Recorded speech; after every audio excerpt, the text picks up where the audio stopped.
Hello friends, आप सभी का स्वागत है अल्फा इंस्टीट्यूट यूट्यूब चैनल में। और आज हम लोग क्लास 12 के लिए एक न्यू चैप्टर स्टार्ट करने वाले हैं, क्योंकि पिछले लेक्चर में हम लोगों ने जो चैप्टर स्टार्ट किया था वो कंप्लीट हो गया था। तो आज के लेक्चर में हम लोग एक न्यू चैप्टर स्टार्ट करेंगे, चैप्टर 15 बायोडाइवर्सिटी एंड कंजर्वेशन। ठीक है, मीन्स अध्याय 15 जैव विविधता एवं संरक्षण। ठीक है, तो आज हम लोग बहुत ही इंपॉर्टेंट और इजी भी टॉपिक है। ये टॉपिक क्या है, इजी है। ठीक है, क्योंकि हम लोग इसमें बहुत ही इसमें हमें फार्मूला या डायग्राम ऐसी चीज़ों को याद नहीं रखना है। तो ये टॉपिक्स हमारा क्या है, ये चैप्टर बहुत ही इजी है और बहुत ही इंपॉर्टेंट भी है, बहुत ही इंटरेस्टिंग भी होने वाला है। ठीक है फ्रेंड्स, तो चलिए स्टार्ट करते हैं। आज हम लोग बात करने वाले हैं जैव विविधता के बारे में। किसके? जैव विविधता। और जैव विविधता को क्या बोला जाता है? बायोडाइवर्सिटी कहा जाता है। जैव विविधता को बायोडाइवर्सिटी कहा जाता है फ्रेंड्स। ठीक है, जैव विविधता को क्या कहते हैं? बायोडाइवर्सिटी कहते हैं फ्रेंड्स। ठीक है, जो बायोडाइवर्सिटी या जैव विविधता शब्द है, इसका प्रयोग सबसे पहले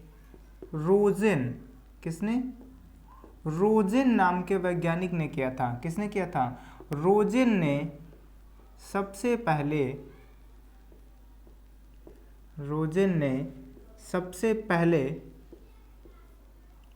बायोडाइवर्सिटी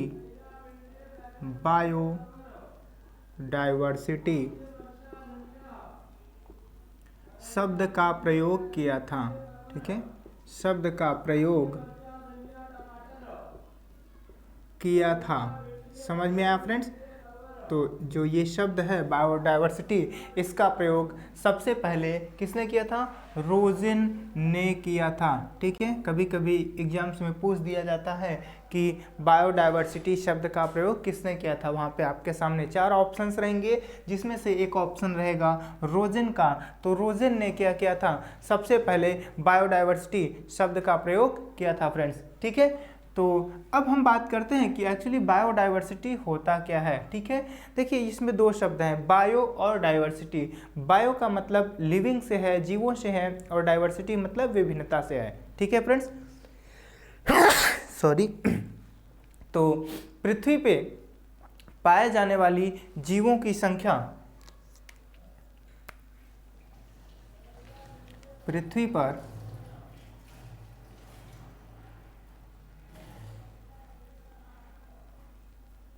पर पाए जाने वाले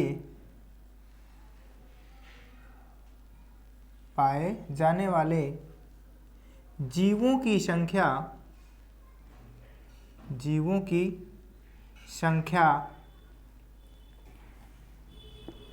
तथा इनकी संरचना, ठीक है, इनकी संरचना, आवास, जहाँ पे ये रहते हैं, आवास, ठीक है, व्यवहार, आवास, व्यवहार आदि में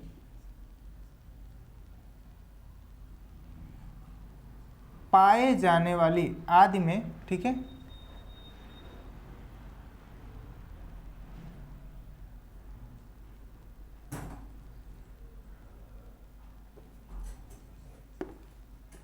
सीधे यहाँ पे पाए जाने वाली शब्द आपने लिखा है में भिन्नता को या विभिन्नता को, किसको? विभिन्नता को या विभिन्नताओं को क्या कहते हैं? जैव विविधता कहते हैं। जैव विविधता कहते हैं फ्रेंड्स, जैव विविधता कहते हैं। ठीक है, कोई दिक्कत नहीं। देखिए समझिए, जैव विविधता किसको कहते हैं? पृथ्वी पर पाए जाने वाले जीवों की संख्या, किसको? जीवों की संख्या तथा इनकी संरचना, आवास, व्यवहार आदि में विभिन्नताओं को क्या कहते हैं? जैव विविधता कहते हैं। ठीक है, देखिए मैं एग्जाम्पल दूंगा, बड़े ही आसानी से आप लोग समझ जाएंगे। देखिए अगर हम इसकी संख्या की बात करते हैं, जीवों की संख्या की बात करते हैं, तो पृथ्वी पर विभिन्न प्रकार की जीव जातियां पाई जाती हैं, ऐसा अनुमान लगाया जाता है। ठीक है, कितनी? लगभग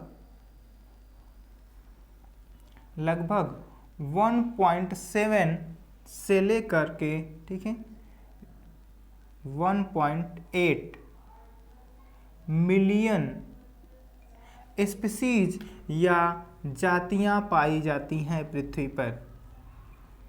कितनी जीव जातियां पाई जाती हैं? ठीक है फ्रेंड्स, 1.7 मिलियन से लेकर के 1.8 मिलियन जीव जातियां पाई जाती हैं पृथ्वी पर। ठीक है, तो आप अंदाज़ा लगा सकते हैं कि ये जीव जातियों का प्रकार है जो कि बहुत ही अधिक है संख्या में। इतने प्रकार की जीव जातियां पाई जाती हैं, जैसे मनुष्य है, कुत्ता है, गाय है। ठीक है, तो ये सभी एक क्या है? अलग अलग जाति हैं। इसी तरह से ठीक है, पौधे भी है, पौधों में भी विभिन्न प्रकार के पौधे होते हैं। तो सभी जीवों की बात की जा रही है। तो लगभग कितनी? 1.7 टू लेकर के 1.7 मिलियन जीव जातियां पृथ्वी पर लगभग पाई जाती हैं। ठीक है, अब हम बात करते हैं कि इनकी संरचना, इनके आवास और इनके व्यवहार में किस प्रकार से विभिन्नताएं होती हैं, किस तरह से भिन्नताएं होती हैं। ठीक है, तो अगर हम बात करते हैं, संरचना की बात करते हैं, तो आप जानते हैं पृथ्वी पे पाए जाने वाला जो सबसे बड़ा जंतु है, सबसे बड़ा जंतु है, ठीक है, इस समय सबसे बड़ा जंतु क्या है? Blue whale.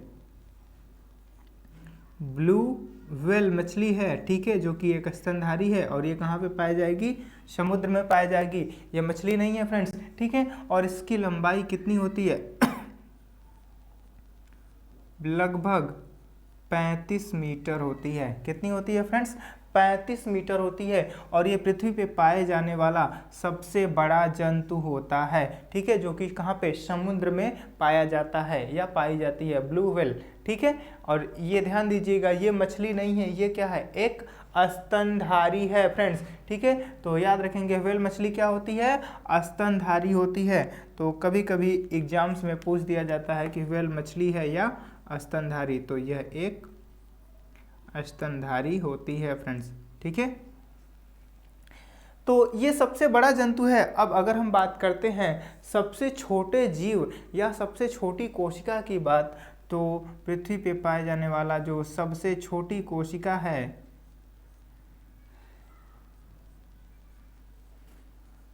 या सबसे छोटा जीव, सबसे छोटी कोशिका कौन सी कोशिका होती है? माइकोप्लाज्मा।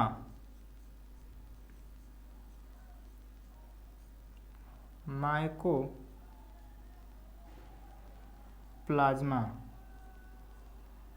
ठीक है, माइकोप्लाज्मा, और इसी को शॉर्ट फॉर्म में बोला जाता है PPLO।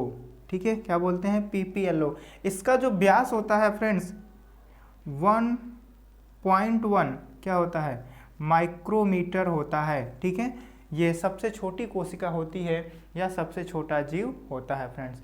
तो इसका व्यास कितना है? 0.1 माइक्रोमीटर। इसको देखने के लिए सूक्ष्मदर्शी की आवश्यकता से ही हम इसको देख पाएंगे, नंगी आंखों से नहीं देख पाएंगे। और इसका आप कंपैरिजन कर सकते हैं कि ये लगभग कितना है? 35 मीटर बड़ा जीवधारी है, और ये कितना है? 0.1 माइक्रोमीटर या व्यास का क्या है? ये जीवधारी है। ठीक है, तो दोनों में बहुत ही ज़्यादा क्या है? भिन्नता है, विभिन्नता है। PPLO का फुल फॉर्म कभी कभी एग्जाम में पूछ देता है फ्रेंड्स, तो आप लोग नोट कर सकते हैं, pleuro pneumonia like organism. Pleuro pneumonia like organism. ठीक है, समझ में आया फ्रेंड्स? तो PPLO का फुल फॉर्म क्या होता है? प्लूरो न्यूमोनिया लाइक ऑर्गेनिज्म, और इसी को माइकोप्लाज्मा भी कहते हैं। और यह सबसे छोटी कोशिका या सबसे छोटा जीवधारी भी होता है। तो आप देख सकते हैं दोनों में बहुत ही ज़्यादा भिन्नता है और अंतर है। संरचना में कितनी भिन्नता है। और अगर हम आवास की भिन्नता की बात करते हैं तो देखिए पृथ्वी पे विभिन्न प्रकार के जीव हैं जो विभिन्न प्रकार के आवास में रहते हैं। चलिए तो कुछ स्पेसिफिक एग्जांपल्स की बात करते हैं। जैसे मान लीजिए मछलियां हैं, ठीक है, क्या हैं, मछलियां हैं। तो मछलियां हैं या फिशेस हैं। मछलियां कहाँ पे रहती हैं, पृथ्वी पे रहती हैं, लेकिन पृथ्वी पे किस स्थान पे, स्थल पे या जल में, तो ये जल में रहती हैं, पानी में रहती हैं, ठीक है, ठीक है, ये कहाँ पे रहती हैं, पानी में रहती हैं। लेकिन अगर हम मनुष्य की बात करते हैं, किसकी बात करते हैं, मनुष्य की बात करते हैं, तो मनुष्य कहाँ पे रहता है, घर बना करके स्थल पे रहता है, लैंड पे रहता है, ठीक है। और अगर हम पक्षियों की बात करते हैं, किसकी बात करते हैं, पक्षियों की या बर्ड की बात करते हैं, पक्षी, ठीक है, बर्ड्स, तो पक्षी कहाँ पे रहते हैं, पक्षी घोंसले बना करके मुख्यतः, ठीक है, कहाँ पे, घोंसला बना करके रखते हैं, घोंसलों में रहते हैं, या आप कह सकते हैं कि वृक्षों पे, कहाँ पे, वृक्षों पर रहते हैं, ठीक है। और ये हवा में उड़ते रहते हैं, कहाँ पे उड़ते रहते हैं, हवा में उड़ते रहते हैं। और भी एग्जाम्पल देखिए फ्रेंड्स, सांप, सांप कहाँ पे रहता है, बिल में रहता है, ठीक है, सांप कहाँ पे रहता है, बिल में रहता है, ठीक है। तो इसी प्रकार से फ्रेंड्स बहुत सारे जीव जंतु होते हैं जिनका क्या होता है, उनका अपना एक अलग अलग क्या होता है, वास स्थान होता है। जैसे मछलियां हैं, मछलियां जल पे हैं, मनुष्य स्थल पे रहता है, पक्षी कहाँ पे, घोंसला बना करके वृक्षों पे रहते हैं या घरों और मकानों में भी घोंसला बना लेते हैं। सांप कहाँ पे रहता है, बिल में रहता है। तो इस प्रकार से बहुत सारे पृथ्वी पे जीव हैं, सबका क्या है, आवास अलग अलग है, अलग अलग जगहों पे अलग अलग तरीके से वो सभी क्या होते हैं, रहते हैं। और इनके आवास और इनके रहन सहन के आधार पे भी क्या होता है, इनकी संरचना में विभिन्नता पाई जाती है फ्रेंड्स, ठीक है। इनकी संरचना या स्ट्रक्चर में भी क्या होती है, विभिन्नता होती है। जैसे मछलियों की बात करते हैं तो मछलियाँ कहाँ पर रहती हैं, पानी में रहती हैं, ठीक है। तो मछलियाँ पानी में रहती हैं, अब पानी में वो रहती हैं तो उनके जो शरीर का आकार है बोट शेप्ड, नौकाकार होता है। और इसके अलावा उनके पास तैरने के लिए मछलियों के पास क्या होता है फ्रेंड्स, पखने होते हैं। क्या होता है, मछलियों के पास पखने होते हैं, पखने, पखनों को क्या कहा जाता है, फिन्स कहा जाता है फ्रेंड्स, फिन्स। तो मछलियों के पास क्या होता है, पखने होते हैं, और भी किसी जीवधारी के पास पखने नहीं होते हैं, ठीक है। मनुष्य की बात अगर हम करते हैं तो मनुष्य पृथ्वी पे चलता है तो इसके पास क्या होता है, हाथ और पैर होते हैं, ठीक है। ये हाथ से विभिन्न कार्य करता है और पैर की सहायता से चलता है, ठीक है। तो इनकी संरचना में भी क्या है, अंतर है, ठीक है। पक्षी की बात करते हैं तो पक्षी के पास उड़ने के लिए क्या होते हैं, पंख होते हैं या विंग्स होते हैं, ठीक है। और सांप है, सांप के पास क्या होता है, पैर नहीं होता है क्योंकि वह बिल में रहता है, तो इसका शरीर बेलनाकार और लंबा होता है, ठीक है। तो इस तरह से क्या है, सबकी संरचना में क्या है, अलग अलग सबकी संरचनाएं हैं और विभिन्नताएं हैं या अंतर है, ठीक है फ्रेंड्स। तो समझ में आया, यही क्या होती है, बायोडाइवर्सिटी होती है। क्योंकि यहाँ पे आप देख रहे हैं पृथ्वी पे विभिन्न प्रकार के जीव पाए जा रहे हैं और क्या है, इनकी संरचना में, इनकी वास स्थान में और इनके व्यवहार में भी क्या है, अंतर होता है फ्रेंड्स, ठीक है। समझ में आ गया बायोडाइवर्सिटी क्या होता है, तो ये सारी चीज़ें बायोडाइवर्सिटी हैं। अब हम लोग बात करने वाले हैं कि बायोडाइवर्सिटी के कितने स्तर होते हैं। तो बायोडाइवर्सिटी को 3 स्तर पे विभाजित किया जाता है फ्रेंड्स, ठीक है। चलिए इसको मिटा देते हैं।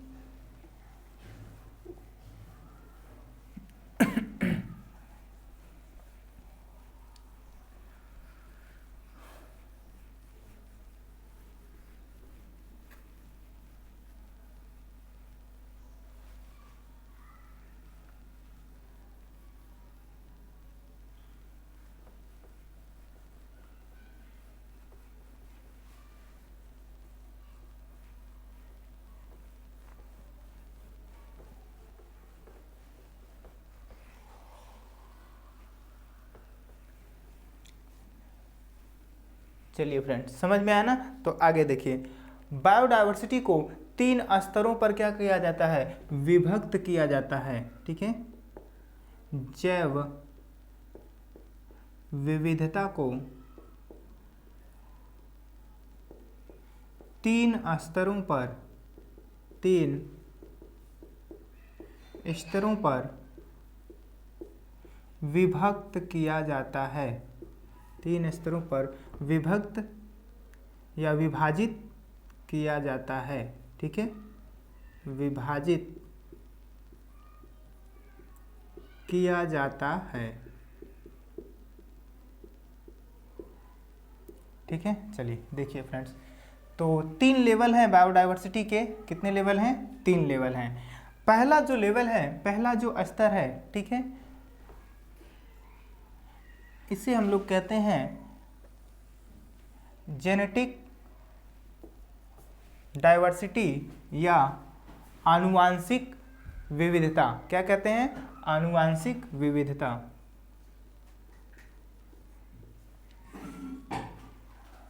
आनुवांशिक विविधता। ठीक है फ्रेंड्स, समझ में आया। पहला क्या है, आनुवांशिक विविधता, और इसे इंग्लिश में क्या बोलते हैं, genetic diversity. Genetic diversity friends. ठीक है, कोई दिक्कत नहीं। तो पहला डिस्कस करते हैं, इसके बाद 2 की बात करेंगे, या ठीक है चलिए दोनों और भी नाम लिख लेते हैं। ठीक है, दूसरा है समुदाय या जाति। क्या कहते हैं दूसरे को, जातीय विविधता।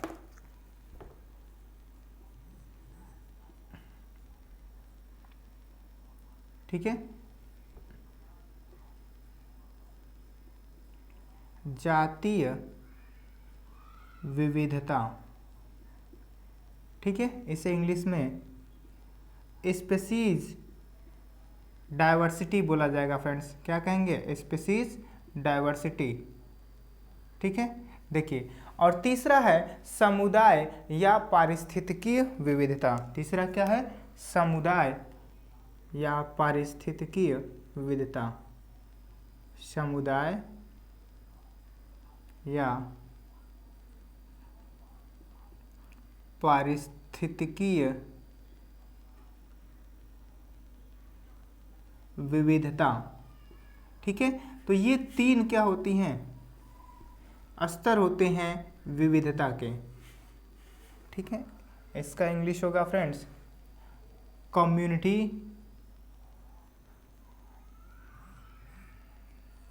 या इकोलॉजिकल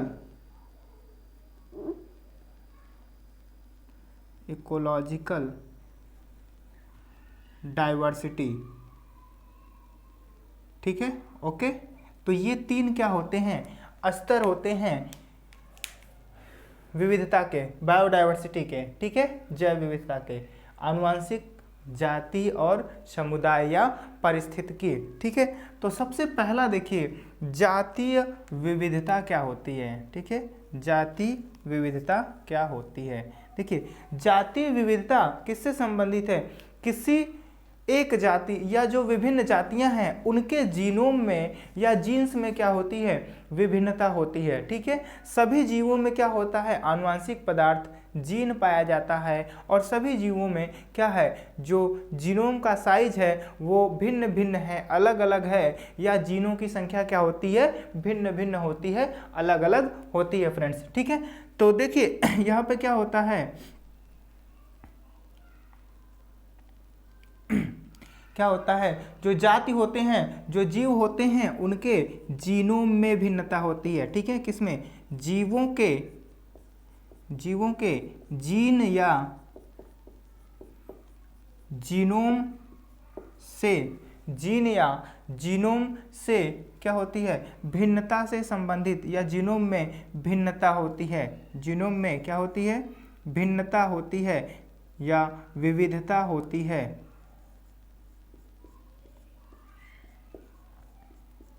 विविधता होती है, जीनोम में क्या होती है, विविधता होती है या जीन में विविधता होती है। किसमें? जीन में या जीनोम में। जीन या जीनोम किसको कहते हैं? जो जेनेटिक मटेरियल होता है, आनुवांशिक पदार्थ होता है, डीएनए।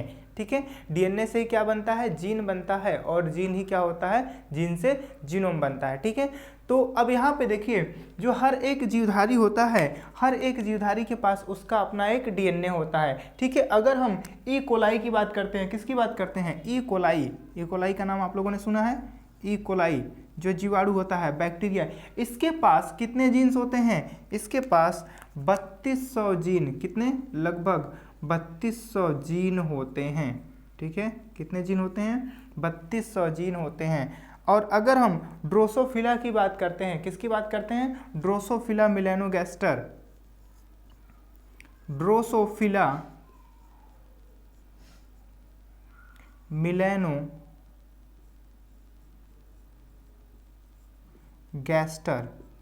जिसको फ्रूट फ्लाई के नाम से जाना जाता है, इसमें जो जीन की संख्या होती है वह कितनी होती है? 13,000, अर्थात 13,000 जीन्स होते हैं। किसमें? ड्रोसोफिला मेलानोगैस्टर में। और अब मोस्ट इम्पॉर्टेंट, हम लोग अगर ह्यूमन की बात करते हैं, मीन्स होमो सैपियंस, मनुष्य का वैज्ञानिक नाम क्या होता है? होमो सैपियंस होता है। तो अगर हम होमो सैपियंस की बात करते हैं तो होमो सैपियंस के पास लगभग कितना? 30,000, कितना? 30,000, 30,000 जीन होता है। ठीक है, कितना जीन होता है? 30,000 जीन होता है मनुष्य के पास। ड्रोसोफिला के पास 13,000, ई कोलाई के पास कितना होता है? 3200 जीन होता है। ठीक है, तो आप देख रहे हैं हर जीव के पास क्या है? जीनों की संख्या क्या है? अलग अलग है। जो इनके डीएनए का साइज है वो या आकार है वो क्या होता है? भिन्न भिन्न होता है फ्रेंड्स। ठीक है, समझ में आया? तो ये क्या होती है? जीवों के जीनोम में भिन्नता होती है, जिसे हम क्या कहते हैं? आनुवांशिक विविधता या जेनेटिक डाइवर्सिटी कहते हैं फ्रेंड्स। ठीक है, समझ में आया? चलिए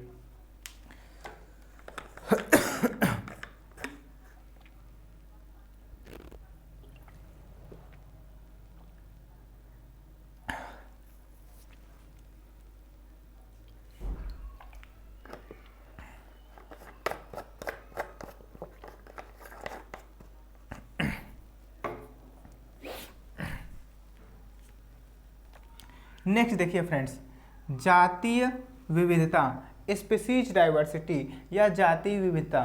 ठीक है, तो कोई एक इकाई क्षेत्र है, कोई एक भाग है, मान लीजिए ये एरिया है। ठीक है, इस एरिया में, इस क्षेत्रफल में जो जातियों की संख्या होती है, जीवों की संख्या होती है, उसी को क्या कहते हैं? जातीय विविधता कहते हैं या स्पीसीज डाइवर्सिटी कहते हैं। या आप कह सकते हैं कि जो एक वंश होता है उसमें भी क्या होता है? विभिन्न प्रकार की जातियां पाई जाती हैं। ठीक है, देखिए इसको आप कह सकते हैं किसी जाति की प्रति इकाई क्षेत्र में विभिन्न संख्या को क्या कहते हैं? जाति विविधता कहते हैं। ठीक है,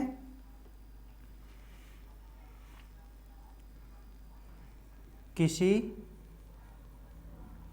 इकाई क्षेत्र में, ठीक है, इकाई क्षेत्र में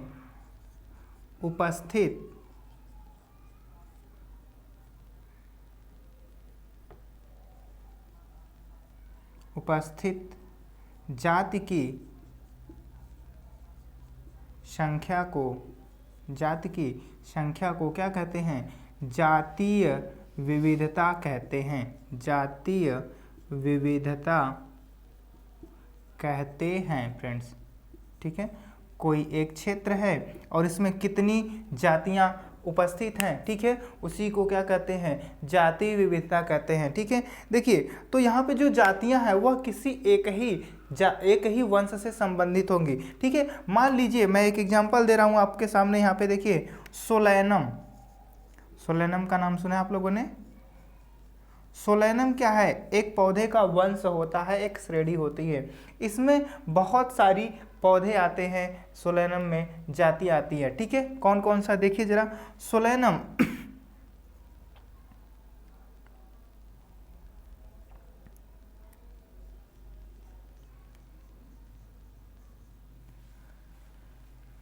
सोलैनम मिलेनोजेना, ठीक है, सोलैनम, मेलानोजेना, सोलैनम, ट्यूबेरोसम, ठीक है, एक और सोलैनम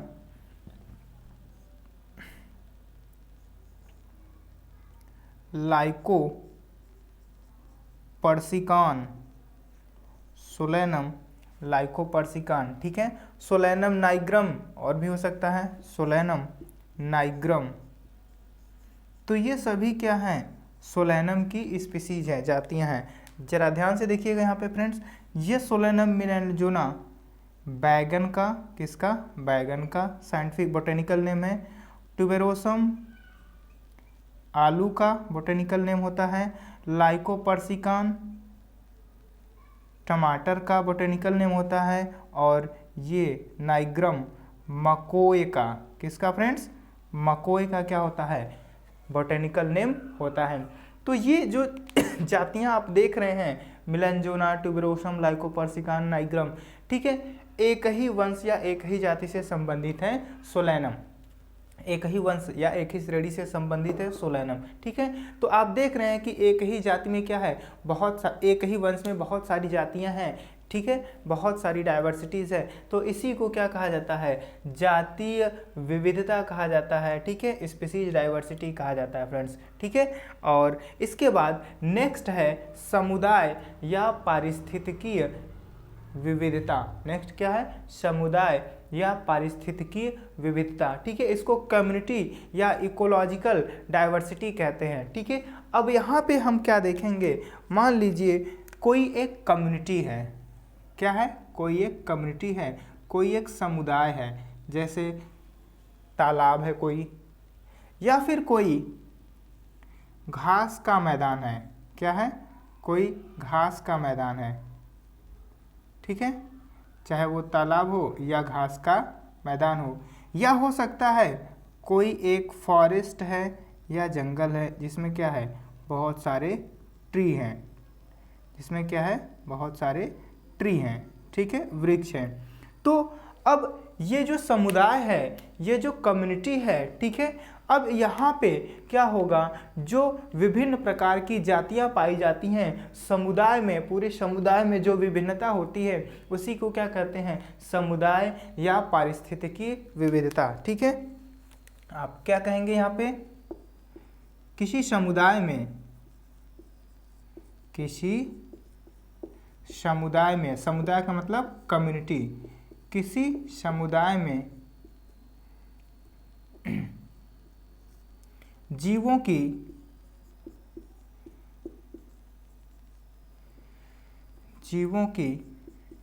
संख्या, या आप कह सकते हैं सीधे विविधता शब्द कह सकते हैं, विविधता को क्या कहते हैं, समुदाय विविधता कहते हैं, समुदाय विविधता कहते हैं फ्रेंड्स, समझ में आया, समुदाय विविधता कहते हैं। कोई एक समुदाय है उसमें विभिन्न प्रकार के जीव रहेंगे, ठीक है। मान लीजिए तालाब की अगर हम बात करते हैं तो देखिए तालाब में क्या क्या चीज़ें होंगी, तालाब में फिश हो सकती है, फ्रॉग होगा, स्नेक होगा, ठीक है, इंसेक्ट्स होंगे, ठीक है, और भी बहुत सारे, टर्टल होगा, मीन्स कछुआ होगा। तो और भी बहुत सारे क्या हो सकते हैं, जीव जातियां यहाँ पे हो सकती हैं, ठीक है। बहुत सारे प्लांट्स होंगे, ठीक है, एल्गी होगा, बैक्टीरिया होगा। तो ये आप देख रहे हैं कि यहाँ पे क्या है, विभिन्न प्रकार की जीव जातियाँ पाई जा रही हैं, इनकी संख्या बहुत ही अधिक है और इसी को क्या कहा जाता है, समुदाय विविधता कहा जाता है फ्रेंड्स, ठीक है। क्योंकि यह जो विविधता है पूरे समुदाय में कंसीडर की जा रही है, ठीक है। अगर कोई घास का मैदान है तो घास के मैदान में क्या होगा, बहुत सारी ग्रासेस रहेंगी, ठीक है, घासें होंगी, और वहाँ पे हो सकता है खरगोश हो, सांप हो, मेढक हो, ठीक है, गिरगिट हो। तो ये सारी चीज़ें घास के मैदान में होंगी। कोई जंगल है तो जंगल में शेर हो सकता है, हिरन हो सकता है, बड़े बड़े वृक्ष हो सकते हैं, ठीक है, सांप हो सकता है, मेढक हो सकता है, ठीक है, हिरन हो सकता है। तो यहाँ क्या होगी, ये जंगल में विविधता होगी, ठीक है, वन में विविधता होगी, ठीक है फ्रेंड्स, समझ में आया। तो इस प्रकार से ये तीन प्रकार की क्या होती हैं, तीन स्तर पे विविधताएं होती हैं। ठीक है, अब हम लोग बात करने वाले हैं कि ये जो समुदाय विविधता है यह भी 3 प्रकार की होती है। कितने प्रकार की होती है? 3 प्रकार की होती है फ्रेंड्स। ठीक है, तो आइए देखते हैं जो समुदाय विविधता है, ठीक है, यह कितने प्रकार की होती है। ठीक है, चलिए फ्रेंड्स, तो इसको रफ कर देते हैं।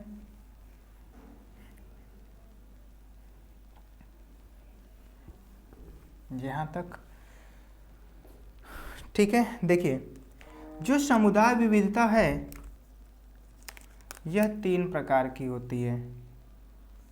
कितने प्रकार की होती है फ्रेंड्स? 3 प्रकार की। Alpha diversity,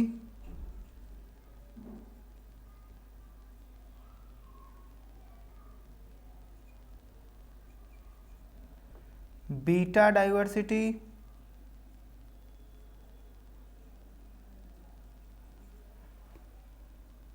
gamma diversity.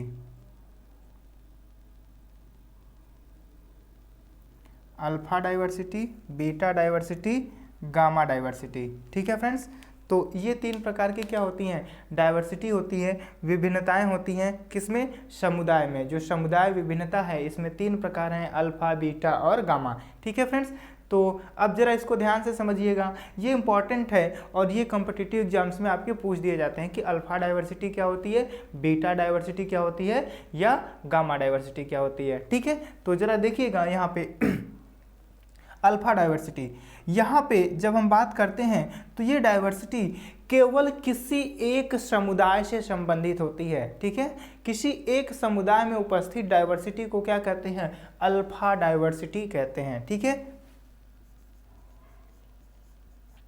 किसी एक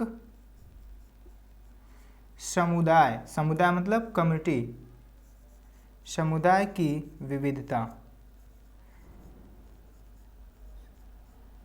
समझ में आया? तो किसी एक समुदाय की विविधता को क्या कहा जाता है? अल्फा डाइवर्सिटी कहा जाता है। तो मान लीजिए यहाँ पे एग्जाम्पल हम ले रहे हैं कि किसी तालाब में उपस्थित जो विविधता है उसकी बात की जाए, या किसी घास के मैदान की विविधता की बात की जाए, या किसी जंगल की बात की जाए। ठीक है, तो कोई एक कम्युनिटी है, कोई एक समुदाय है जहाँ पे विभिन्न प्रकार के जीव रहते हैं, जैसे तालाब। एग्जाम्पल इसका क्या हो जाएगा? तालाब। ठीक है, तो इसे कहा जाता है, क्या कहते हैं? अल्फा डाइवर्सिटी कहा जाता है। ठीक है, तो यहाँ पे क्या है? कम्युनिटी है फ्रेंड्स। ठीक है, समझ में आया? क्या है? कम्युनिटी है, एक समुदाय है। अब यहाँ पे देखिए दूसरा क्या है? बीटा डाइवर्सिटी है। दूसरा क्या है? बीटा डाइवर्सिटी है। ठीक है फ्रेंड्स, तो बीटा डाइवर्सिटी में क्या किया जाता है? विभिन्न समुदायों की डाइवर्सिटी को क्या किया जाता है? एक साथ कंसीडर किया जाता है। ठीक है, तो विभिन्न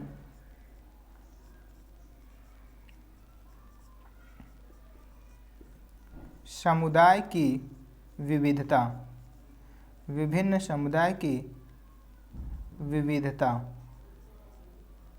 ठीक है फ्रेंड्स, तो एक साथ कई समुदाय की बात की जाएगी। मान लीजिए क्या है? तालाब है। क्या है? तालाब है, और इसी के बगल में क्या है? घास का मैदान है। क्या है? घास का मैदान है। ठीक है फ्रेंड्स, तो यहाँ पे जो घास का मैदान है और क्या है? तालाब है। ठीक है, दोनों समुदाय में जो विभिन्नता होगी उन सभी को एक साथ देखा जाएगा। दोनों कम्युनिटी में, दोनों समुदाय में कितने प्रकार के जीव हैं, कितने जीवों की संख्या है। ठीक है, सभी को हम जब कंसीडर करेंगे तो इस डाइवर्सिटी को कहा जाएगा बीटा डाइवर्सिटी। ठीक है, एरिया क्या बढ़ रहा है? ब्रॉड बढ़ रहा है। ठीक है, लेवल क्या हो रहा है? डाइवर्सिटी का इंक्रीज कर रहा है। ठीक है, समझ में आ रहा है? Alpha beta. अब गामा डाइवर्सिटी की अगर हम बात करते हैं, ठीक है, यहाँ पे हमने देखिए तालाब भी ले लिया और तालाब से के आसपास स्थित घास का मैदान भी ले लिया। ठीक है, गामा डाइवर्सिटी की जब हम बात करते हैं तो किसी एक पूरे जियोग्राफिकल एरिया में जो डाइवर्सिटी होती है, जो विभिन्नता होती है, उसी को हम क्या कहते हैं? गामा डाइवर्सिटी कहते हैं। ठीक है, मान लीजिए पूरे यूपी की एक डाइवर्सिटी होगी। ठीक है, पूरे बिहार की एक डाइवर्सिटी होगी जहाँ पे बहुत नदियाँ भी हैं, घास का मैदान भी है। ठीक है, जंगल जैसे भी इलाके हैं। ठीक है, घास का मैदान है, नदियां हैं, तालाब हैं, तो सभी डाइवर्सिटी को जब एक साथ क्या किया जाएगा, कंसीडर किया जाएगा, तो उसे क्या कहते हैं, गामा डाइवर्सिटी कहते हैं। ठीक है, तो पूरे जियोग्राफिकल एरिया को, ठीक है, पूरे जियोग्राफिकल एरिया में जो डाइवर्सिटी होती है, विविधता होती है, उसे क्या कहा जाता है, गामा डाइवर्सिटी कहा जाता है फ्रेंड्स। ठीक है, तो आगे देखिए यहाँ पे क्या होगा, पूरे जियोग्राफिकल, ठीक है, सॉरी दिखाई नहीं दे रहा आप लोगों को, चलिए, पूरे जियोग्राफिकल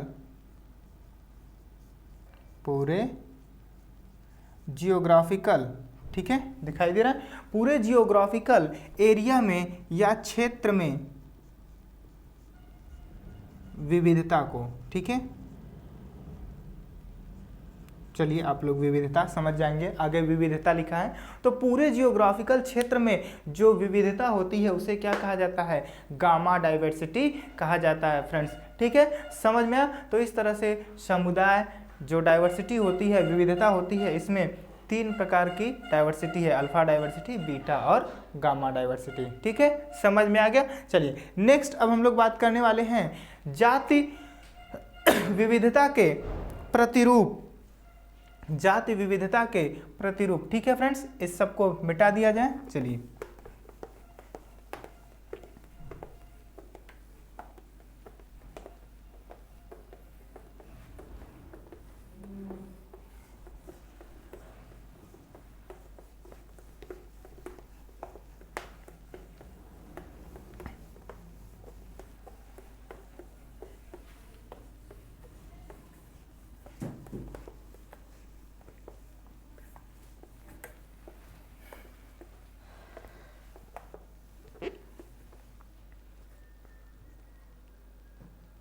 जाति विविधता के प्रतिरूप, जाति विविधता के प्रतिरूप। ठीक है फ्रेंड्स, इसको क्या बोलेंगे, पैटर्न ऑफ बायोडाइवर्सिटी। ठीक है, क्या होगा, पैटर्न ऑफ बायोडाइवर्सिटी,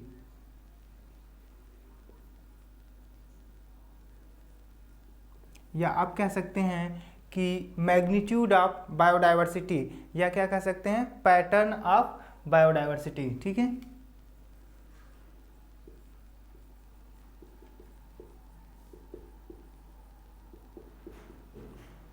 ठीक है फ्रेंड्स। चलिए देखिए, इसका मतलब यह है कि जाति विविधता किस प्रकार से पृथ्वी पर फैली हुई है, जाति विविधता को कौन प्रभावित करता है। ठीक है, कैसे ये विविधता फैली है पूरे पृथ्वी पे। तो सबसे पहला जो पॉइंट्स है इसमें होगा, ठीक है, लैटिट्यूडिनल मैग्नीट्यूड। क्या है, लैटिट्यूडिनल ग्रेडियंट कह सकते हैं आप लोग, या इसे कह सकते हैं अक्षांशीय प्रवणता, अक्षांशीय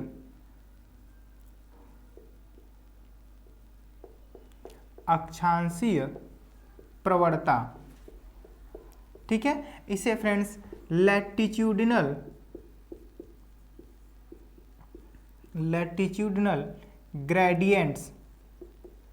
ग्रेडियंट्स बोलेंगे। ठीक है, लैटिट्यूडिनल ग्रेडियंट्स। ठीक है, इसको समझने से पहले यहाँ पे आप देखिए जरा, पृथ्वी के बारे में थोड़ा सा जानते हैं, बहुत ज़्यादा नहीं। ठीक है, अपने टॉपिक से ही संबंधित।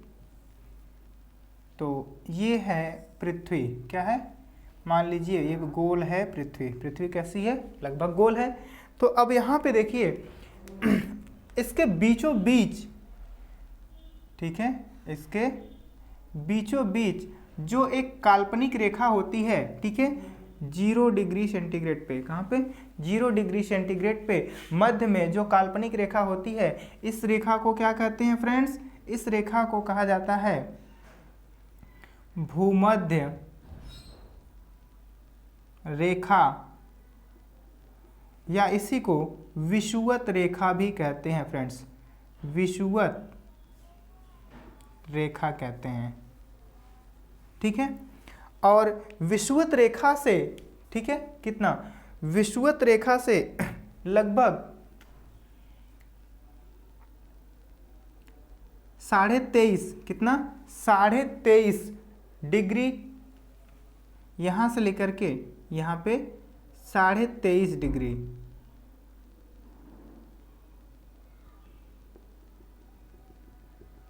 ठीक है, ये जो लाइन है 23.5 डिग्री पे, 23.5 डिग्री, ठीक है, ये लाइन है। इस लाइन को कहा जाता है मकर रेखा। क्या कहते हैं? मकर रेखा। ट्रॉपिक ऑफ कैप्रिकॉन कहते हैं इसे। इसे क्या कहते हैं? Tropic of Capricorn. ये है मकर रेखा, ठीक है फ्रेंड्स, या इंग्लिश में इसे ट्रॉपिक ऑफ कैप्रिकॉन बोलते हैं फ्रेंड्स, कैप्रिकॉन, ओके, मकर रेखा। और इससे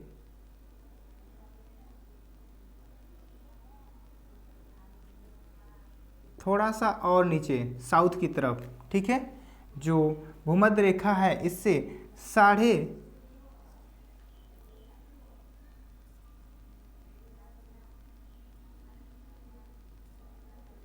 ठीक है, 66.5 डिग्री, ठीक है, 66.5 डिग्री, ठीक है, जो होता है यहाँ तक का जो रीजन होता है, ठीक है, ये जो रेखा है यहाँ तक का जो रीजन होता है, इस रीजन को बोला जाता है टेम्परेट जोन। इसे क्या कहते हैं? Temperate zone,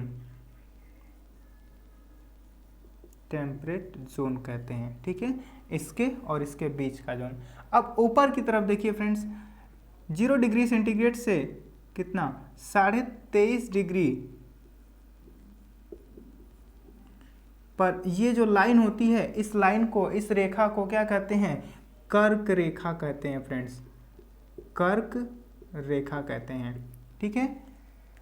tropic of cancer, क्या बोलते हैं? Tropic of Cancer, tropic of Cancer, ठीक है। तो ये भूमध्य रेखा से कहाँ पे है?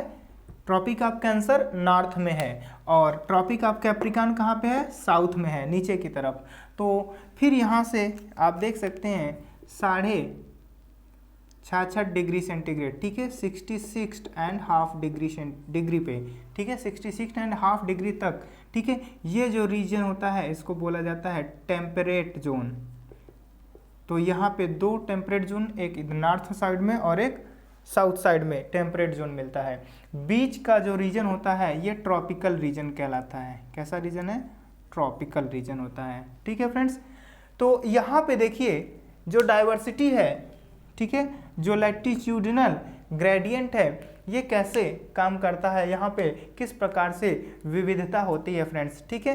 कभी कभी एग्जाम में इन दोनों लाइंस का या रेखा का नाम क्या किया जाता है, पूछ दिया जाता है, या कितने डिग्री पे ये प्रेजेंट है फ्रेंड्स। तो बहुत ही आसान है और इम्पॉर्टेंट है, एग्जाम में आप इसको लिख सकते हैं, ठीक है। MCQ में क्वेश्चंस आ सकते हैं कि मकर रेखा कहाँ पे स्थित होती है, तो भूमध्य रेखा से कितना, 23.5 डिग्री, कहाँ पे? साउथ में, नीचे की तरफ है, तो ये साउथ पोल है। ये कौन सा पोल है? साउथ पोल है, ठीक है। और ऊपर की तरफ क्या है? नॉर्थ पोल है, ठीक है फ्रेंड्स, नॉर्थ पोल। तो साउथ में क्या होती है? मकर रेखा होती है, और नॉर्थ में क्या होती है? कर्क रेखा होती है। दोनों की वैल्यू कितने डिग्री पे है? ये 23.5 डिग्री पर ही है दोनों, ठीक है, समझ में आ गया। तो एक्चुअली ये कोई लाइन नहीं है, ये सभी क्या है? काल्पनिक रेखाएं हैं, ठीक है फ्रेंड्स, समझ में आया। अब यहाँ पे देखिए जो बायोडाइवर्सिटी है, ठीक है, क्या है? बायोडाइवर्सिटी, जैव विविधता, वह कहाँ पे अधिक होती है, कहाँ पे कम होती है, ठीक है। यहाँ पे तापमान अधिक रहता है, ठीक है, सामान्यतः। और जैसे जैसे क्या होता है, अगर हम ध्रुवों की ओर बढ़ते हैं, चाहे साउथ पोल की तरफ बढ़े चाहे नॉर्थ पोल की तरफ, ठंड बढ़ने लगती है।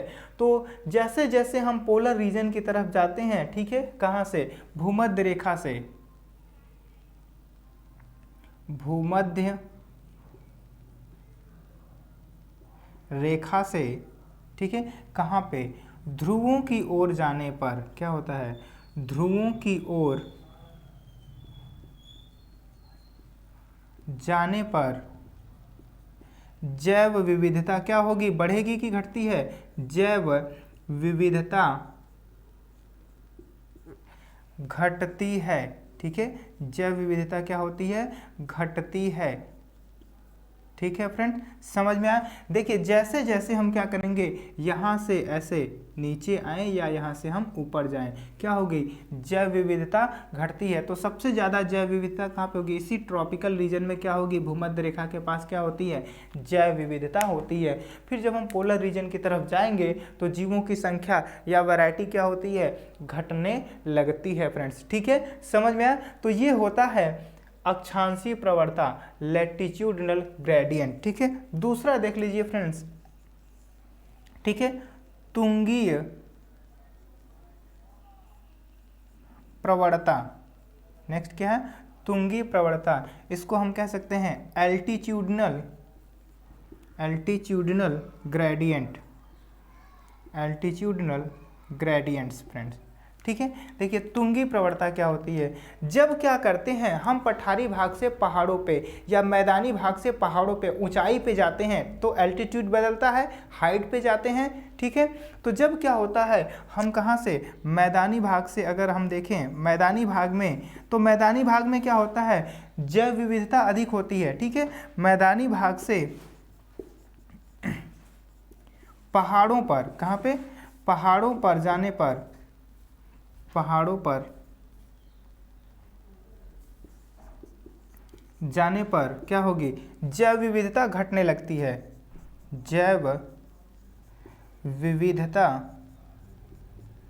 घटती है। समझ में आया मित्र? समझ में आया फ्रेंड्स? ठीक है, क्या होता है? जैव विविधता घटती है जब हम मैदानी भाग से पहाड़ों पे जाते हैं। ठीक है, मान लीजिए ये कोई मैदानी भाग है और ये एक पहाड़ है, तो यहाँ से अब जब आप पहाड़ की तरफ जाएंगे तो इधर जैव विविधता क्या होगी? कम मिलेगी। ठीक है, छोटा सा डायग्राम है लेकिन पहाड़ बड़े बड़े होंगे। ठीक है फ्रेंड्स, समझ में? तो जब हम क्या करते हैं, जब मैदानी भाग से लगभग कितना 1000 मीटर, कितना 1000 मीटर अगर हम ऊंचाई पे आते हैं तो यहाँ पे क्या होता है? कितना तापमान घटता है पर किलोमीटर? 1000 मीटर का मतलब क्या हो गया? 1 किमी हो गया फ्रेंड्स। ठीक है, तो 1 किमी जब हम क्या करते हैं, ऊपर जाते हैं, ऊंचाई पे जाते हैं, पहाड़ों पे जाते हैं, तो जो तापमान होता है वह कितना फ्रेंड्स? लगभग 6.5 डिग्री सेंटीग्रेड क्या होता है? तापमान घट जाता है फ्रेंड्स। क्या होता है? घट जाता है। इसी को लैप्स रेट के नाम से भी जाना जाता है। तो जब हम पहाड़ों पे ऊंचाई की तरफ बढ़ते हैं तो 1 किलोमीटर ऊपर जाने पे तापमान कितना घट जाएगा? लगभग 6.5 डिग्री सेंटीग्रेड तापमान क्या होता है? घट जाता है फ्रेंड्स। ठीक है, समझ में? तो तापमान घटता है तो जैव विविधता क्या होगी? स्वतः ही घटने लगती है। ठीक है, तापमान बढ़ेगा जहाँ पे तापमान अधिक रहता है, जैव विविधता अधिक रहती है। समझ में आया? नेक्स्ट देखिए, जातीय क्षेत्र संबंध। ठीक है, ये समझ में आ गया, तो इसको मिटा देते हैं।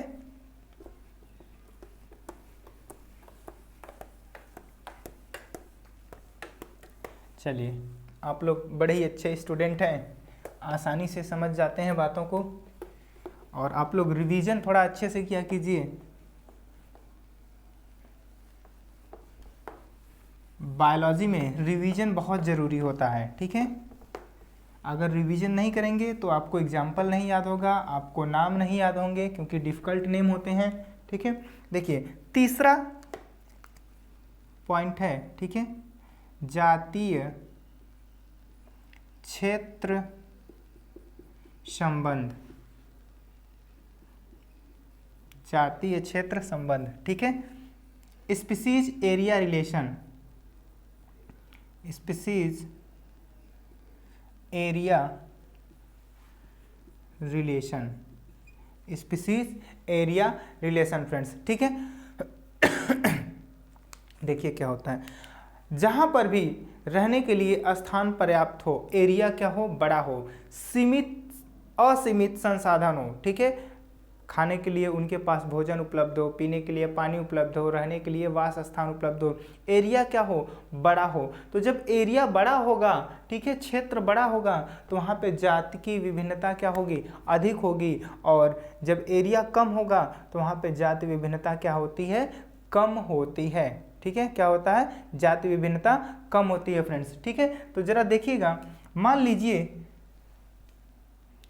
ये एक एरिया है, इतना बड़ा एरिया है, ठीक है, और एक ये छोटा सा एरिया है, तो जाति विभिन्नता किसमें होगी, ये बड़ा एरिया है, बड़ा क्षेत्रफल है, बड़ा क्षेत्र है कोई, और ये एक छोटा सा क्षेत्र है, ठीक है, क्या है, छोटा सा भाग है, छोटा सा क्षेत्र है, ठीक है, एरिया है। तो अब जाति विविधता कहाँ पे अधिक होगी, यहाँ पे क्या होगा, अधिक विविधता होगी, यहाँ पे क्या होगा, अधिक विविधता होगी, ठीक है, और यहाँ पे क्या होगा, विविधता कम होगी, क्या होगी, विविधता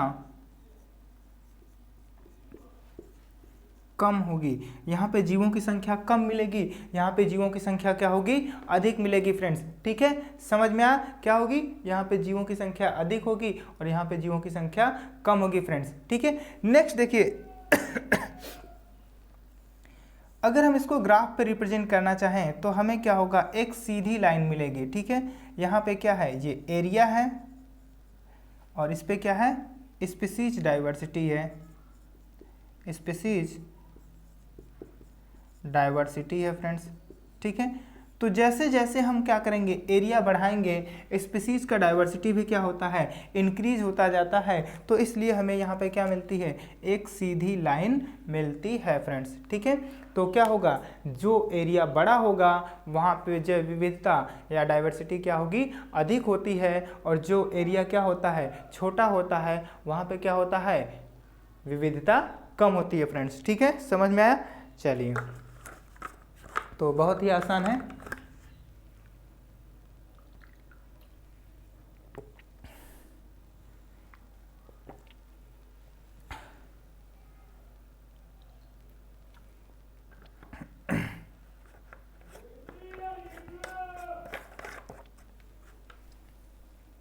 ठीक है फ्रेंड्स, तो आइए अब नेक्स्ट टॉपिक स्टार्ट करते हैं कि ये जो जाति विविधता है या बायोडाइवर्सिटी है, ठीक है, जो जीवों की विभिन्नता है, इसका क्या महत्व होता है। ठीक है, चलिए तो इसको मिटा देते हैं। ठीक है, तो जाति विविधता के प्रतिरूप हो गया, इसमें हम लोगों ने 3 पॉइंट देखा, एक लैटिट्यूडिनल और एक एल्टीट्यूडिनल और एक क्या, स्पीसीज एरिया रिलेशनशिप।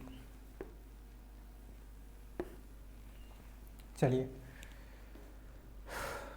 जैव विविधता का महत्व, इनसे क्या लाभ होता है, इसका क्या महत्व है। ठीक है, जैव विविधता का महत्व,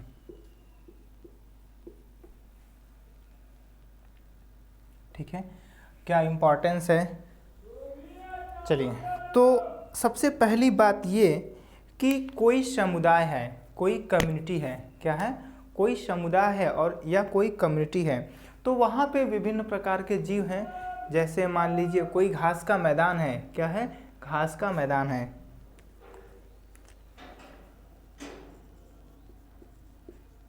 घास का मैदान है। ठीक है, तो घास के मैदान में क्या होंगे, विभिन्न प्रकार के जीव उपस्थित होंगे। यहाँ पे बहुत सारी घास होंगी, क्या होंगी, बहुत सारी घास होंगी, या हो सकता है वृक्ष भी हो, क्या हो, कोई 1-2 छोटा सा वृक्ष भी हो सकता है। ठीक है, तो इस घास के मैदान में और कौन सा जीव होगा, जरा ध्यान दीजिए। अब इस घास के मैदान में कोई कीट हो सकता है, इंसेक्ट हो सकता है, मेढक हो सकता है, सांप हो सकता है, या चूहा भी हो सकता है। ठीक है, हो सकता है कि नहीं हो सकता, हो सकता है ना, और यहाँ पे खरगोश भी हो सकता है।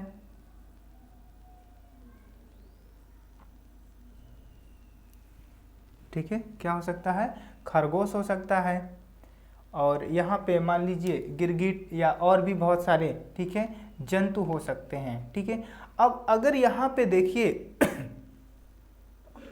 ऑप्शन क्या रहता है, यहाँ पे जब जीवों की संख्या बहुत अधिक रहती है, किसी भी कम्युनिटी में, किसी भी समुदाय में जीवों की संख्या बहुत अधिक रहती है, तो ये जो समुदाय होता है ये स्टेबल होता है, ये कम्युनिटी क्या होती है, अस्थाई होती है। कम्युनिटी क्या होती है, अस्थाई होती है, या समुदाय क्या होता है, स्टेबल होता है। ठीक है, तो यहाँ पे ये जो कीट है किसको खाएंगे, घास को खाएंगे, खरगोश घास को खाएगा, चूहा भी घास को खाएगा। अब सांप या मेढक को देखिए, तो जो मेढक है ये सांप को खाएगा, ठीक है, सॉरी मेढक कीट को खाएगा, और सांप मेढक को खा सकता है, या कीट को भी खा सकता है, या सांप चूहे को भी खा सकता है। ठीक है, तो यहाँ पे इम्पोर्टेंस आपके लिए ये है समझने के लिए, यहाँ से देखिए सांप, ठीक है, अगर यहाँ पे क्या हो, कीट को हटा दिया जाए या चूहे को हटा दिया जाए, तो सांप के लिए दूसरा भोजन क्या होगा, उपलब्ध होगा, ये मेढक को खा सकता है, या मेढक नहीं है तो चूहा को खा सकता है, कीट को खा सकता है। तो अगर कोई एक हट भी जाता है, गायब भी हो जाता है, तो यहाँ पे जीवों के लिए क्या होते हैं, दूसरे विकल्प उपलब्ध होते हैं भोजन के लिए। ठीक है, तो दूसरे विकल्प उपलब्ध हैं तो इसकी मृत्यु नहीं होगी, ये अपना खाना छोड़ देगा, चूहे को खाना, चूहा नहीं है तो क्या खाएगा, कीटों को खाएगा या मेढक को खाएगा। ठीक है, इसकी वजह से क्या होता है, ये कम्युनिटी स्टेबल होती है क्योंकि दूसरा विकल्प उनके पास रहता है। लेकिन अगर मान लीजिए क्या हो कि यहाँ पे सांप, इस मैदान में चूहा ना हो, कीट ना हो, केवल मेढक था, और मेढक को किसी वजह से मार दिया जाए, तो मेढक मार दिया गया तो सांप को भोजन नहीं मिलेगा क्योंकि और कुछ उसके खाने के लिए नहीं है। तो सांप को जब खाना नहीं मिलेगा तो सांप भी क्या होगा, मर जाएगा, उसको भोजन नहीं मिलेगा तो वह भी मर जाएगा फ्रेंड्स। ठीक है, तो इसलिए क्या होता है, जैव विविधता अधिक होने पर, ठीक है, जैव विविधता अधिक होने पर क्या होती है, जो समुदाय होता है, कम्युनिटी क्या होती है, स्टेबल होती है, कम्युनिटी स्टेबल होती है। ठीक है, या आप कह सकते हैं कि जो पारितंत्र होता है, पारितंत्र स्थायी रहता है, ठीक है, स्टेबल रहता है। ठीक है, समझ में आया, तो ये होता है जैव विविधता का महत्व। ठीक है, इंपॉर्टेंट है। अब आगे नेक्स्ट देखिए, अगर मान लीजिए कोई जंगल है, वहाँ पे विभिन्न प्रकार के क्या है, पेड़ होते हैं, वृक्ष होते हैं, पौधे होते हैं, तो वहाँ से हमारे लिए क्या क्या लाभदायक चीज़ें प्राप्त होती हैं। ठीक है, तो वहाँ पे हमारे लिए बहुत सारी लाभदायक चीज़ें क्या होती हैं, प्राप्त होती हैं। ठीक है, ज़रा देखिएगा ध्यान से। सबसे पहले अगर हम भोजन की बात करते हैं, किसके भोजन की बात करते हैं, तो हमें जो खाने के लिए कौन कौन सी चीज़ें प्राप्त होती हैं। ठीक है, खाने के लिए या भोजन के लिए क्या मिलता है, जंगल से फल मिलता है, क्या मिलता है, फल मिलता है, फ्रूट्स मिलता है, या क्या मिल सकते हैं, बहुत सारे सीड मिल सकते हैं, बीज मिल सकते हैं, अनाज मिल सकते हैं। ठीक है, तो इस तरह से बहुत सारी चीज़ें क्या होती हैं, जंगल से मिलती हैं हमें खाने के लिए। या अगर हम पशुओं के लिए बात करते हैं तो पशुओं के लिए क्या मिल जाता है, चारा मिल जाता है, पशुओं को क्या मिलता है, चारा मिल जाता है। तो बहुत सारे विभिन्न प्रकार के पौधे रहेंगे, जैव विविधता अधिक होगी तो फल भी मिलेगा, बीज भी मिलेगा और चारा भी मिलता है। ठीक है, और क्या मिलता है और भी बहुत सारी उपयोगी वस्तुएं मिलती हैं, जैसे गम, गम का मतलब गोंद, ठीक है, रेजिन मिल जाता है, क्या मिलता है, रेजिन मिलता है, गम मिलता है, ठीक है, शहद मिलता है, हनी मिलता है कि नहीं, वैक्स मिल जाता है, ठीक है, औषधियाँ मिल जाती हैं, क्या मिलती हैं, औषधियाँ मिल जाती हैं। ठीक है, तो ये सारी, या फाइबर और रेशे भी मिलते हैं, विभिन्न प्रकार के पौधों से क्या मिलते हैं, रेशे या फाइबर्स मिलते हैं। ठीक है, और लकड़ियाँ भी मिलती हैं, क्या मिलती हैं, वुड्स मिलते हैं या लकड़ियाँ।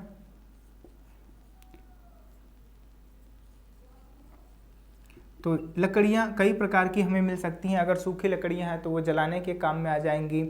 और क्या मिलेगा, ठीक है, इमारती लकड़ियां हैं बहुत सारी, जिससे हम क्या करते हैं, मकान बनाते हैं, घर बनाते हैं। ठीक है, तो लकड़ियां मिल जाएंगी। और पेपर भी हम क्या करते हैं, पेड़ों से ही बनाते हैं, तो पेपर भी हमें मिल जाएगा। तो ये सारी चीज़ें हमें कहाँ मिलती हैं, जो जंगल है, वन है, वहाँ से हमें प्राप्त होती है, जहाँ पे जैव विविधता क्या है, अधिक होती है फ्रेंड्स। ठीक है, तो इसलिए क्या होता है, जैव विविधता बहुत ही उपयोगी है। और अगर विभिन्न प्रकार के पौधे हैं तो पौधों से क्या होता है, हमें ऑक्सीजन मिलता है। मोस्ट इंपॉर्टेंट है फ्रेंड्स, क्या मिलता है, ऑक्सीजन गैस मिलती है, O2 गैस मिलती है। ठीक है, O2 गैस के अलावा जो पौधे होते हैं, ठीक है, वो क्या करते हैं, वो वाटर साइकिल में भी क्या करते हैं, इंपॉर्टेंट रोल प्ले करते हैं फ्रेंड्स। ठीक है, और अगर किसी जंगल की अगर हम बात कर रहे हैं तो वहाँ पे विभिन्न प्रकार के जंतु होते हैं जिनका हम लोग क्या करते हैं, अध्ययन कर सकते हैं। तो अध्ययन के लिए भी क्या मिलते हैं, हमें विभिन्न प्रकार के जीव मिलते हैं। ठीक है फ्रेंड्स, तो ये महत्व होता है जैव विविधता का। ठीक है, अब हम लोग बात करने वाले हैं कि जैव विविधता कम क्यों हो रही है, जैव विविधता की क्षति होने का कारण क्या है फ्रेंड्स। ठीक है, चलिए तो यहाँ पे अब नेक्स्ट टॉपिक, जैव विविधता क्षति, क्षति मतलब हानियाँ या नष्ट होना।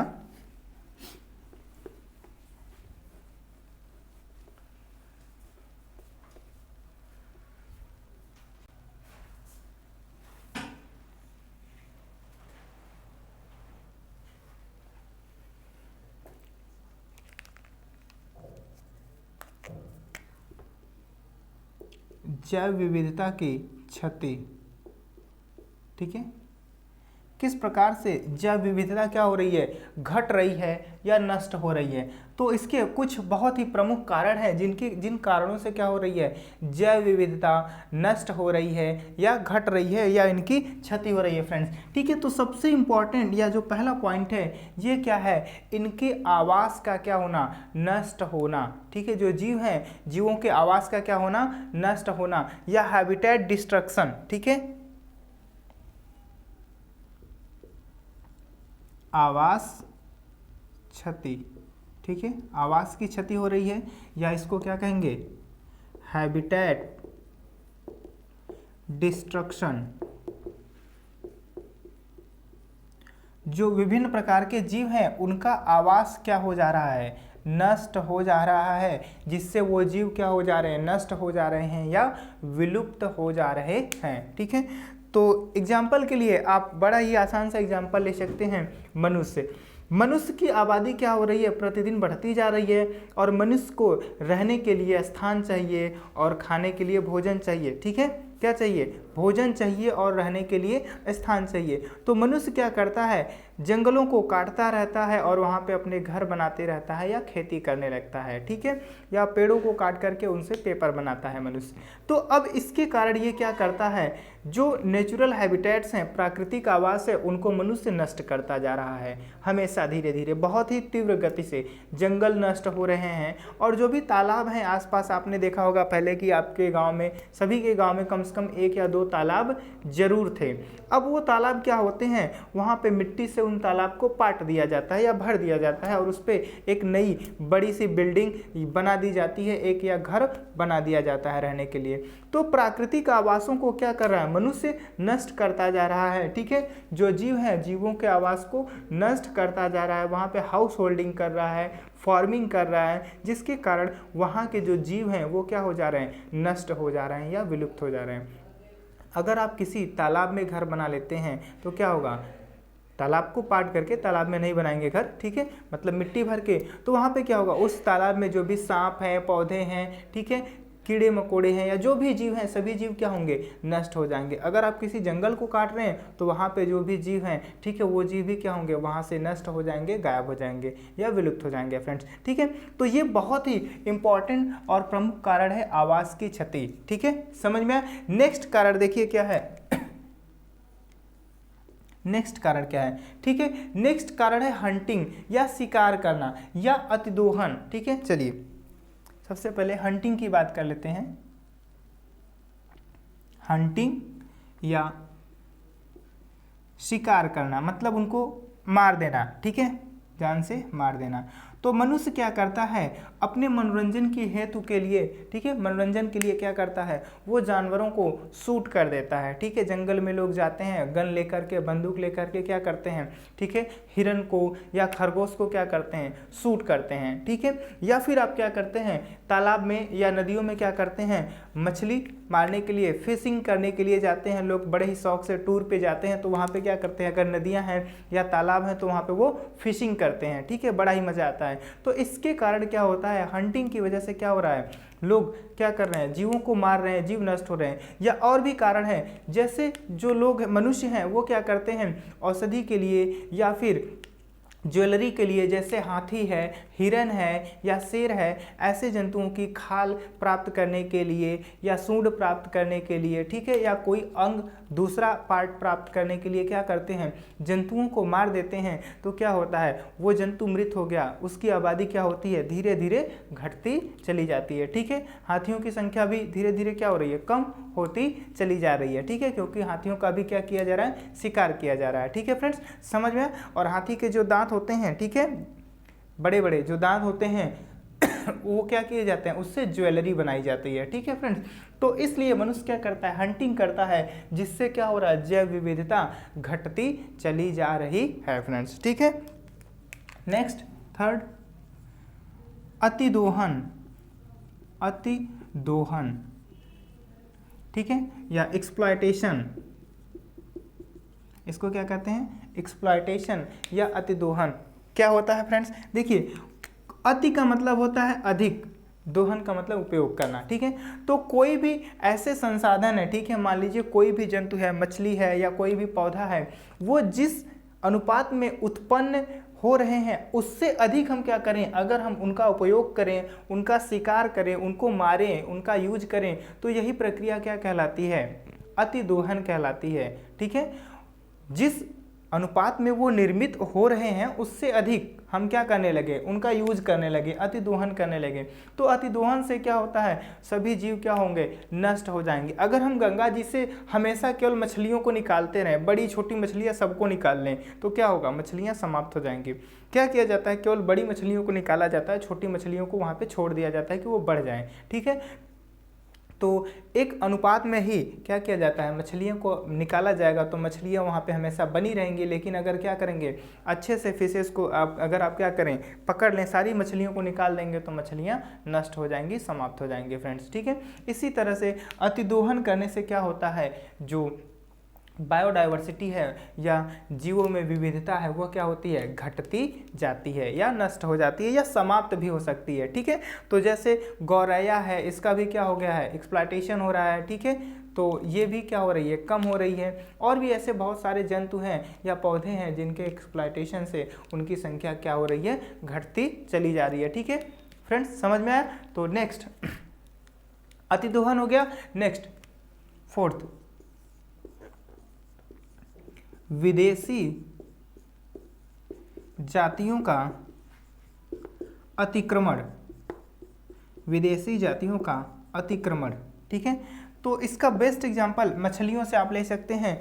तो विदेशी जातियां जो इंडिया की स्पीसीज नहीं है, अगर किसी बाहरी कंट्री के, ठीक है, जैसे जापान है, ऑस्ट्रेलिया है, अमेरिका है, ठीक है, किसी दूसरे देश की अगर जो मछलियां हैं तो उनको कहेंगे विदेशी जातियां। लेकिन उस देश के लिए हम क्या हो जाएंगे, हमारी जो जातियां हैं वो विदेशी हो जाएंगे, ठीक है। हमारे लिए वहाँ की जो जातियां हैं वो विदेशी हैं, उनके लिए हमारे यहाँ की, ठीक है। Sorry friends. तो कोई विदेशी मछली अगर आप क्या करें, गंगा जी में ला करके छोड़ देते हैं और उसके कारण क्या हो, वो मछलियाँ क्या करें, अन्य मछलियों को नष्ट कर दे, या उसके कारण अन्य मछलियाँ, जीव जातियाँ क्या हो जाएं, नष्ट हो जाएं, ठीक है। तो इसी कारण से क्या होता है, बहुत सारी आबादियाँ घट जाती हैं, जैव विविधता क्या होती है, घट जाती है। तो विदेशी जाति के अतिक्रमण से क्या होता है, जातियों की संख्या क्या होती है, घट जाती है फ्रेंड्स, ठीक है, समझ में आया। जैव विविधता क्या होती है, कम हो जाती है। नेक्स्ट देखिए, प्रदूषण, ठीक है, तो बहुत इंपॉर्टेंट है प्रदूषण, पॉल्यूशन। जैसे जैसे आबादी बढ़ रही है वैसे वैसे क्या हो रहा है, मनुष्य की संख्या बढ़ने के साथ साथ जो इन्वायरमेंट है वह भी पॉल्यूट होता जा रहा है, क्योंकि मनुष्य क्या करता है, हमेशा वातावरण को प्रदूषित करता रहता है। ठीक है, क्या करता है, हमेशा पॉलीथीन या प्लास्टिक्स के बैग्स यूज करता है और उनको ऐसे ही वातावरण में फेंक देता है। इसके अलावा ठीक है, सभी घरों से क्या होता है, सीवेज निकलता है, जो क्या होता है, नदियों में जाकर के वो पानी गिरता है और वो पानी नदियों के पानी को, नदियों को क्या करता है, प्रदूषित कर देता है। तो नदी में जो भी रहने वाले जीव हैं वो उनके लिए क्या होता है, हानिकारक होता है। और अगर हम फिर उन्हीं मछलियों को अगर हम खाते हैं तो वो पुनः हमको भी हमारे लिए भी हानिकारक हो जाता है फ्रेंड्स। ठीक है, तो इस तरह से प्रदूषण से भी क्या होता है, जैव विविधता घटती है फ्रेंड्स। ठीक है, जीवों की संख्या क्या होती है, कम होती है। एक last important points friends 6, forest fire. Forest fire, ठीक है, गर्मी के दिनों में क्या होता है, कभी कभी जंगल में आग लग जाती है। ठीक है, किसी कारण से, मान लीजिए बिजली के तारों से भी हो सकता है, या आपस में वैसे ही जैसे माना जाता है कि पेड़ों के घर्षण से आग लग जाती है, क्योंकि गर्मी में तापमान बहुत अधिक रहता है। तो जब फॉरेस्ट में आग लगती है तो ये बड़ी आसानी से बुझती नहीं है, क्योंकि बहुत वहाँ पे सूखे पत्ते रहते हैं, तो वो आग बहुत तेज़ी से क्या होती है, भड़कती है और पूरे जंगल में फैल जाती है, जिसके कारण वहाँ पे जो भी वनस्पतियाँ हैं, पेड़ पौधे हैं, या अगर वहाँ पे कोई मनुष्य है तो वो भी क्या होगा, इसी के साथ जल जाएगा और नष्ट हो जाएगा। और वहाँ पे जितने भी जंतु होते हैं, ठीक है, कुछ तो मान लीजिए अगर भाग सकते हैं तो शायद भाग पाएँ, नहीं तो सभी जंतु क्या होंगे, नष्ट हो जाएंगे। इससे क्या होता है, जैव विविधता नष्ट हो जाती है या जैव विविधता की क्षति होती है फ्रेंड्स। ठीक है, तो ये प्रमुख कारण हैं जैव विविधता के क्षति के या नष्ट होने के फ्रेंड्स। ठीक है, तो आज के लेक्चर में ठीक है बस इतना ही डिस्कस करेंगे फ्रेंड्स। इसके बाद हम लोग आगे के जो भी टॉपिक्स हैं उसको नेक्स्ट लेक्चर में डिस्कस करेंगे। ठीक है फ्रेंड, समझ में आया? चलिए, तो बहुत ही आसान सा टॉपिक है, कोई भी फार्मूला नहीं याद करना है। ठीक है, कोई भी डायग्राम नहीं है स्पेशल, ओनली सिंपल थ्योरी है, आसान सी थ्योरी है। ठीक है फ्रेंड्स, तो अगर वीडियो पसंद आया है तो कमेंट्स और लाइक और शेयर ज़रूर कीजिएगा। ठीक है, मिलते हैं नेक्स्ट लेक्चर में।